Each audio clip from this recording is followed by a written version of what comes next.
हे लक्ष आहे, केस वाढवावं म्हणतोय अशी लांब लांब पूर्ण असं. इथं असा कट इकडून कट.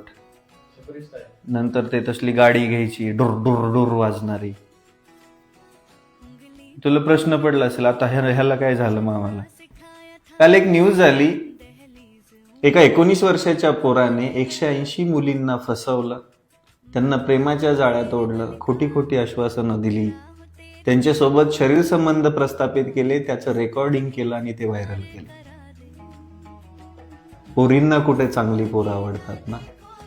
छपरीच पोरं अडवतात, जे चमकोगिरी करतात, जे स्टाईल मारतात, जे केस वाढवतात, बोकडावानी दिसतात. हा, पोरींना बी तसेच आवडतात आणि पोरींच्या बापाला बी एका 22, 23, 24, 25 वर्षाच्या पोराकडे घर पाहिजे, बंगला पाहिजे, गाडी पाहिजे, पुण्यात फ्लॅट पाहिजे, संपत्ती पाहिजे गडगंज.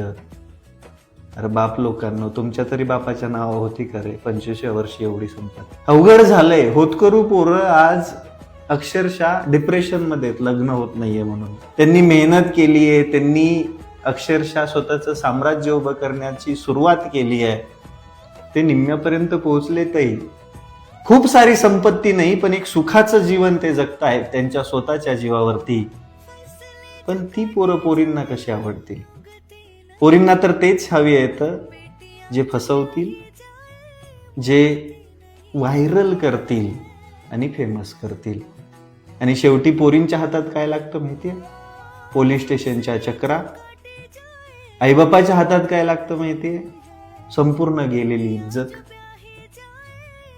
भेटतं काय? आयुष्यभराचा मनस्ताप असल्या छपरी पोरांच्या नादाला लागून. काय कमवताय तुम्ही हे तरी बघा रे. थोडस बौद्धिक दिवाळखोरीतून बाहेर या. काय पाहिजे तुम्हाला नेमकं हे बघा. खाण्यासाठी, राहण्यासाठी आणि जगण्यासाठी, सुखी जगण्यासाठी खूप काही लागत नाही. फक्त मेहनत करायची तयारी पाहिजे.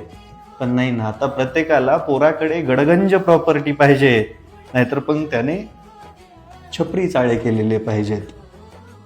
पण जे खरंच मेहनत करून पोरगं मोठं होण्याचा प्रयत्न करतंय, त्या पोराकडे बघायला कोणीच तयार नाहीये. पण तुम्हाला माहितीये, आम्ही आमच्या आयांना बघितलंय, ज्या आयुष्याच्या शेवटपर्यंत त्या बापासोबत लॉयल आहेत. पण तो जमाना आता कुठेतरी संपत चाललाय. आणि अजून एक गोष्ट, पोराला हेच माहिती नाहीये की पोरगी नेमकी कशी आहे. माफ करा, वाईट वाटेल, पण विचार करा तुम्ही कोणत्या मार्गावरती चाललात.